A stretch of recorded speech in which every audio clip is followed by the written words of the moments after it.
It is my pleasure to invite back up to our podium Reverend Dr. Ruth Miller with her message of the importance of embracing possibility.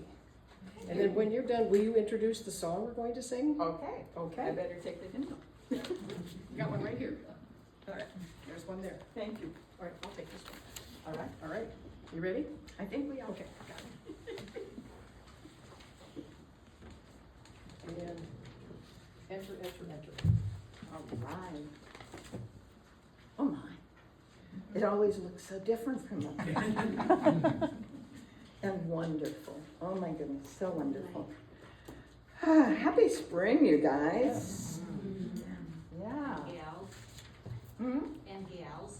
And gals? Gals, guys, Oh, and gals. in my world, everyone's everything. My aunt calls everyone fellas.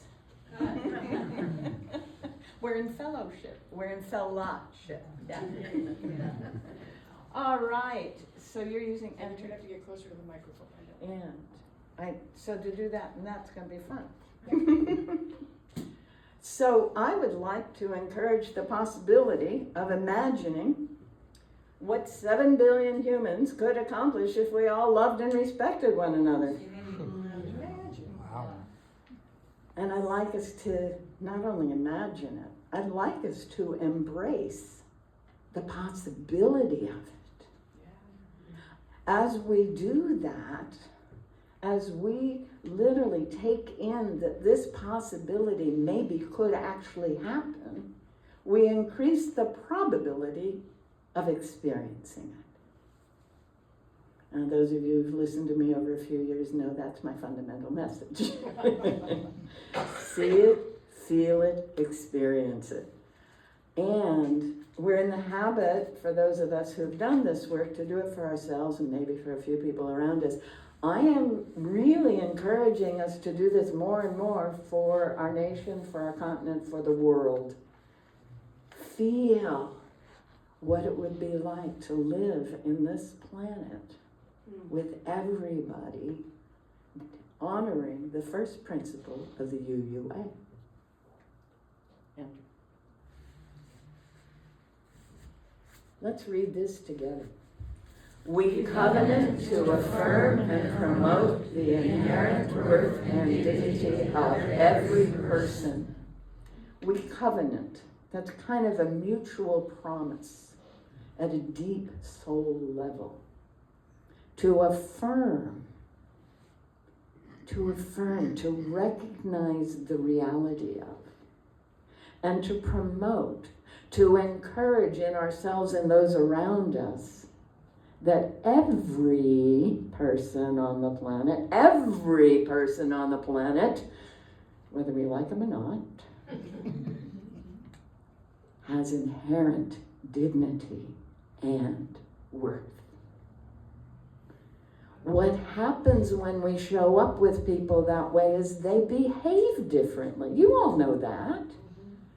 You know, when you're talking down to someone, they get defensive, right? But when you're honoring and respecting them, they come back with something more like appreciation, yeah? Oh my goodness. So can we imagine a world in which that is what everyone is doing, where we are feeling that toward everyone and everyone is reflecting that back to us? Because really that is the nature of this universe that we are part of. It is constantly reflecting back to us who and what we are being. That's part of why we love being in this room, because it reflects back to us the highest and best of who we truly are. Yeah. Let's imagine that what's in this very room is everywhere. Yeah, you can feel the difference, right? That's what we're aiming for.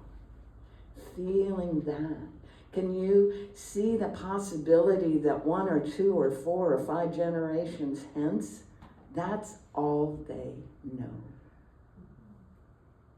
That our grandchildren's grandchildren will grow up without thinking they have to put up with what we just heard from Sean, for example. without having to think they believe that they have to put up with that guy in Hungary who hopefully is moving on. Right? And a few other people we can all think of.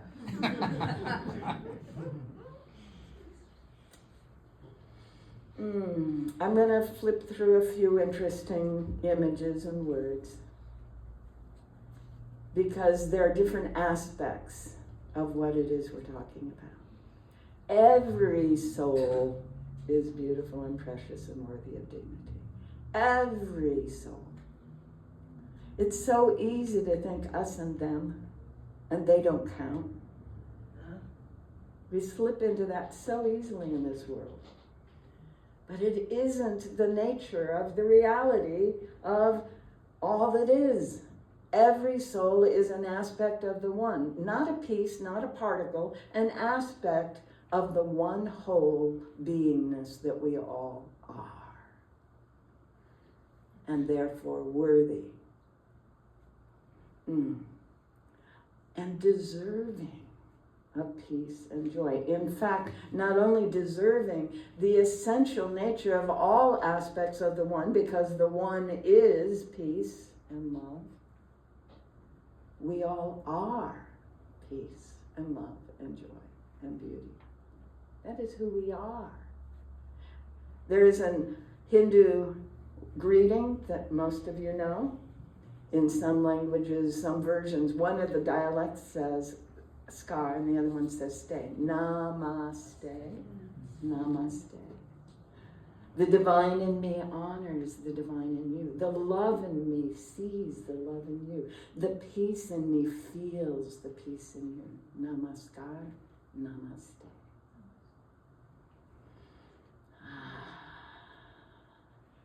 If we could encounter every being that way, even the little green plants outside the window, but particularly every human being that we encounter, regardless of how they're acting right now, that is what Gandhi was trying to teach, wasn't it? And the reason the folks who are behaving in those ways that seem so awful must fall is because they are so out of alignment with who they truly are and who everyone else is. There is no flow of life and peace and beauty and joy when they behave that way. And so it must fall apart. It's a living system that needs that. So we get to be and see a world where not only we individually or we in this room get to be this, but all beings are.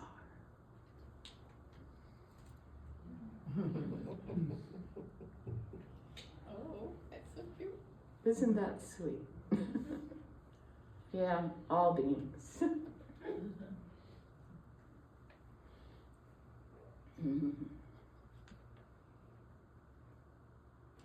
The equal worth of every human being. Human rights. The right to experience life. The right to experience peace. The right to experience love. Available to all beings. We are that. Therefore, we have the right to experience it. It is our nature. And to recognize the equal worth. I didn't pick that image, and it fascinates me that they chose that image for those quotes. Because it suggests there are some things that are elevated and others which aren't. But that's not the truth of who we are. Who we are more like waves in an ocean than like mountains or trees that stand out above the crowd, right? Yeah. And yet it's a beautiful image. And it's saying that the light falls on, radiates at all beings. You know, we like to think of the moon as having the dark side. No, it's the other side, right? And we got to see pictures of that. That was so cool. Oh, it was fun watching the NASA receive the cosmonauts. We call them astronauts. Other worlds call them cosmonauts. And receive them returning and have the leader actually become speechless over the experience. Yeah? Yeah, they shared something that no human being has shared before. And that is wonderful. And yet, they are not more worthy. They've gone further. But, well, you drove 260,000 miles in your truck, so.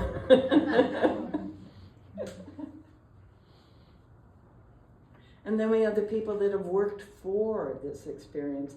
And they have always been people working for this experience for all beings. Ever since the world shifted and some people thought they had to be in charge and tell other people how to live and that they were better than those other people, which is only about 6,000 years ago, there have been people who have said, not so, you don't get to be in charge of me or anybody else. Usually they've ended up in a monastery somewhere. And then there have been the ones that have come out and said, yes, we can live this other way. For some reason, I'm being reminded that when I was growing up, my mother was a science fiction reader and collector from 1939 to 1989. And she worked very hard to get me to finally pick up one of those awful looking books. I didn't like the covers at all. She finally got me to pick up a story that was a time travel story. It was called Lord Calvin of Otherwen. And in this, a state trooper has been knocked out next to his vehicle, and he wakes up and he's in the same spot on the planet, but it is not the same period of time. And he finds himself being the only one who has military experience among a group of people who feel like they're being attacked. And so, because they feel like they're being attacked and he's the only one with this experience, he's appointed the leader. And he discovers he hates it. This was my first science fiction. I was 13. He discovers that he hates it. It doesn't help our own well-being to think we are in charge of, responsible for, in control of other human beings. It only helps us to recognize that we are all equal in different ways, yes? Mm-hmm. This is what the whole diversity movement is about. Recognizing that the gifts that I have are different from the gifts you have, and you guys have great gifts. And I'm kind of blown away sometimes by the power of those gifts because of what you make happen and what you are capable of experiencing and what experiences you've shared with me. Oh my goodness. And we get to do that in this space. And so I want us to embrace the possibility that this space, this way of being, is expanding with every breath we take, with every word, with every thought, with every song, with every bite of every cookie. Yes, the whole world can live this way. And then this other one, this little man who's genetically mostly Bushman from the Kalahari, little tiny guy. Yeah. And he learned that when he treats other people with respect and dignity, it's because he could see the qualities in them that we ascribe, but he also said elsewhere, we aspire to in ourselves.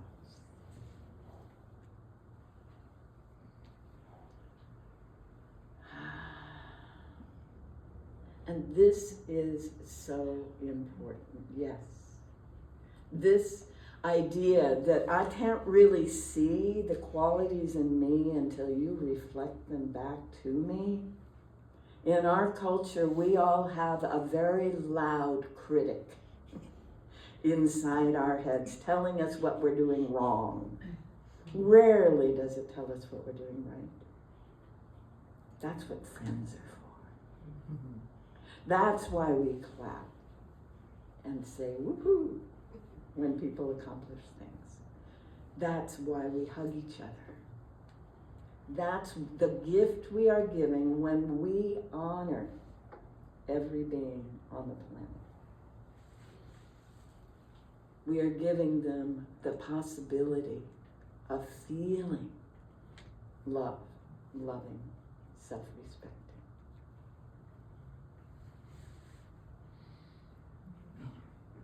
Sometimes they look a little different from us. Can you imagine looking down into a reflecting pond and seeing something looking that different from you?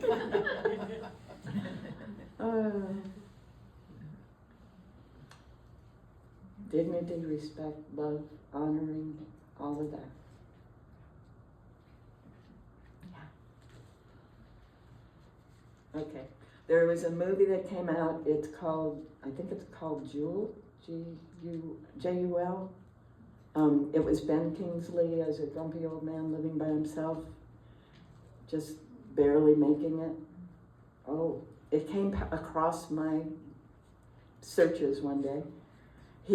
There's a big shake-up in the middle of the night, and something landed in his garden, ruined his azaleas. Big and shiny and saucer-shaped. He went back to bed. The next day he came out and there was a strange-looking being crawling around lying on his yard. And he didn't know what to do about that, so he went back inside and had breakfast. The next night he realized that it was getting cold out there, so he put a blanket over that being that was lying in the yard. And the next morning he realized that it was alive and it was thirsty, and he brought water to it. And the next day he found it in his house, and he put all the different foods that he ate on a tray in front of it. It shows apples. And so for several weeks, this being from another planet is living in his house eating apples. But he's buying extra apples at the store. So they figure something's wrong because he's changed his routine and he's buying all these apples. What is all this about? And then the whole story comes together. But he builds this beautiful friendship with this being that never says a word and simply does with him whatever he is doing. Doesn't complain, doesn't tell him he's doing anything wrong. As it gets stronger and stronger, it goes out and repairs its ship, its saucer, and the story unfolds, and I'm going to give away the ending. There's an intense drama and lots of action, and then they manage to run away and save him, and one of the gals says, "I know what they do to these beings. I've seen the movies." So they get him out of there before the government finds him. And then they all go home. And the guy, Ben Kingsley's character, is just going back to who and what he was. But his life is empty now. Until the saucer lands in his garden again.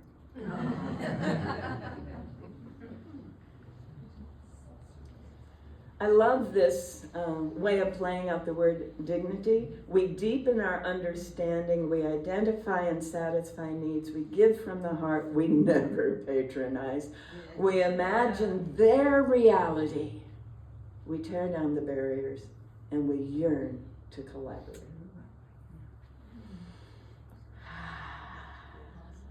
Yeah. When I was doing the research on dignity, the place I found it most often was in the guidelines for nurses and in the Catholic social doctrine. That was where this was brought most often. So the missionaries and the nurses, right? The social workers and the nurses are being encouraged. Think about how dignity must be experienced in this person, in this situation, in this process we are going through. Imagine their reality and tear down the barriers. Now again, think about your grandchildren's grandchildren living in a world where this is the assumed behavior, where everyone assumes this is how we're going to connect. And they don't know really any other way because this is what is normal. In indigenous cultures, which we honor the people who held this place for us, this is the norm. Yeah. Which is different from respect. I can respect someone without being aware of the dignity there. I can respect someone for a particular skill or a particular action. I admire them because of how they have been in my experience. But from dignity, I recognize it doesn't matter whether I admire them or not. They are inherently worthy of my caring attention. And what usually happens when we do that is they end up doing something that we respect.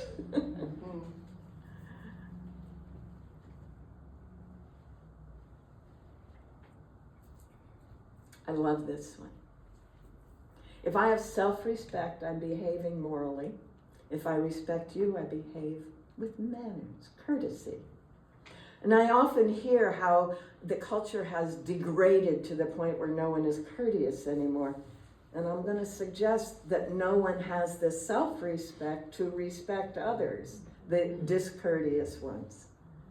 So if I'm going to go back and deepen my understanding and imagine their experience, if they don't have self-respect or sufficient respect for themselves to be able to respect someone else by engaging in courteous behavior, oh, where do I need to go to provide the mirror that allows them to have sufficient self-respect to be able to be courteous? Instead of being angry with them and putting them down, and where did, something about the barn door, what did your mother teach you, or that sort of thing that people do, what would happen if I went, oh, wow, and inside I found a place where I could honor something in this person and their behaviors. Anything. And acknowledge that. But of course I have to feel good about me first.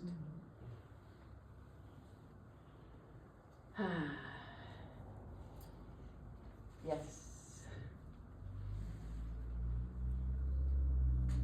Indeed. It is the hardest thing I have ever done. I had the critical parent. I had the achievement things up there I was supposed to accomplish. All of us have. What does it take to experience sufficient love for ourselves that we can then reflect for everyone else their own inherent worth and dignity? So to begin to embrace the possibility of a world in which this is normal behavior, step one is shut down the critical voice and be able to say, I understand. It's okay. You don't have to do that anymore.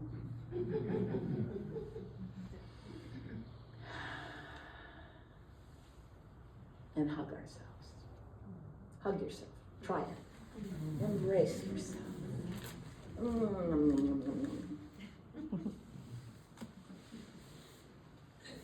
Learning to do that is step one.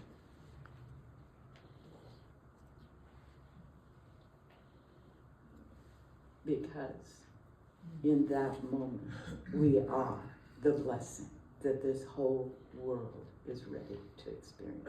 Because in that comes everything else.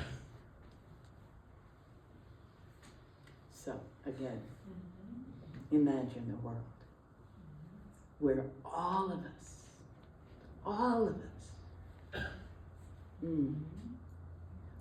can love and respect each other. Thank you very much. Thank you.